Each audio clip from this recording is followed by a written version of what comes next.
Well, President Obama and the first family may be far from the White House as they're in Hawaii for the holidays, but it is still Christmas at 1600 Pennsylvania Avenue 2. Doug Luzader has the story from Washington.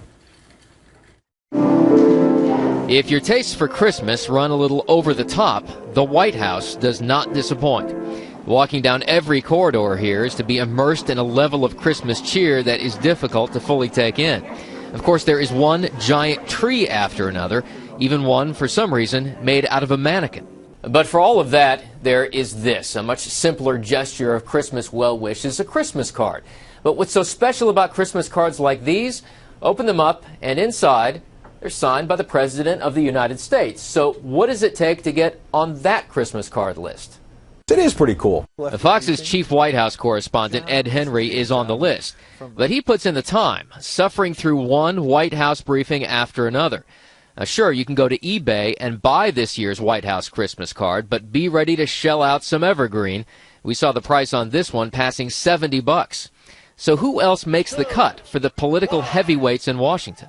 They're not just sending it to their actual friends. They're sending it to fake friends. They're sending it to campaign donors, contributors, the folks they want to get out at the polls. And that's the same thing the White House does. And that's where you can really blur the lines between pomp and politics, and it is nothing new. Caroline Harrison is credited as having the first White House tree, but it was upstairs, maybe more for the family.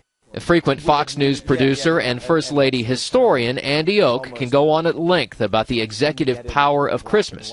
But the modern celebrations, he says, when first families really began harnessing the power of the holiday, began about 85 years ago.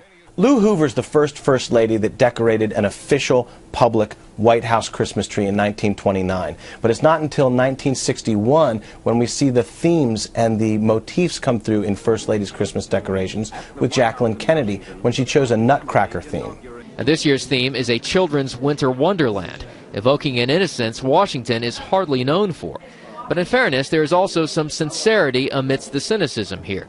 And as any president will say from both the left and the right, Merry Christmas to all, and to all a good night. In Washington, Doug Luzader, Fox News.